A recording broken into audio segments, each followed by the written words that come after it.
The psychology of learning is a theoretical science. Learning is a process that depends on experience and leads to long-term changes in behavior potential. Behavior potential designates the possible behavior of an individual, not actual behavior. The main assumption behind all learning psychology is that the effects of the environment, conditioning, reinforcement, etc. provide psychologists with the best information from which they can understand human behavior. As opposed to short-term changes in behavior potential, caused for example by fatigue, learning implies long-term changes. As opposed to long-term changes caused by aging and development, learning implies changes related directly to experience. Learning theories try to better understand how the learning process works. Major research traditions are behaviorism, cognitivism and self-regulated learning. Media psychology is a newer addition among the learning theories, because there is so much technology now included in the various types of learning experiences. Neurosciences have provided important insights into learning, too, even when using much simpler organisms than humans. Aplysia. Distance learning, e-learning, online learning, blended learning, and media psychology are emerging dimensions of the field. Socrates introduced a method of learning that is now referred to as piloting. Piloting refers to arriving at answers through one's own power of reasoning.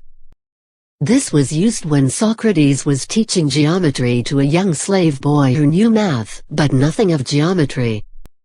He would ask this boy to solve a problem like finding the area of a square.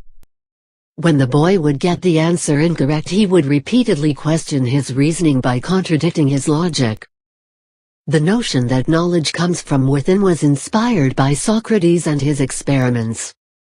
In 1885, Hermann Ebbinghaus (1850–1909) continued the study of learning. Specifically, he studied memory in its pure form. Pure meaning free from meaningful associations. With himself as his own experimental subject, he exercised this form of memory with the use of meaningless syllables and repetition. Ebbinghaus laid the way to another form of learning, becoming increasingly able to recall something as a result of practice and repetition. He was known for the discovery of the learning curve and the forgetting curve. In 1898, Edward Thorndike (1874–1949), through his various real experiments and thought experiments, developed his theory of the law of effect. The law of effect is a notion that not only humans, but all animals will continue to attempt to find a solution to a problem, and once found will continuously use the same solution in order to solve the same problem. The action that is done causes a positive effect, solving the problem. Ivan Petrovich Pavlov (1849–1936) was a Russian physiologist in the early 1900s who also contributed to research on learning. Knowing that a dog salivates when food is present, he constructed a series of experiments that proved his thesis that he could make a dog salivate by just the presentation of the sound of a bell. The process he used is now called classical conditioning.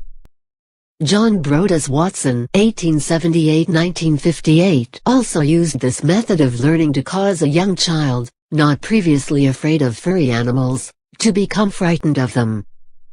Although the number of different stimuli is limitless, the reactions that can be caused are limited to the natural reflexes we possess. Burris F. Skinner (1904–1990) was the founder of operant conditioning, which uses punishment and reinforcement as learning tools. This learning method is not as limited as the previous learning form. Operant conditioning is only limited by what can be used as reinforcement or punishment.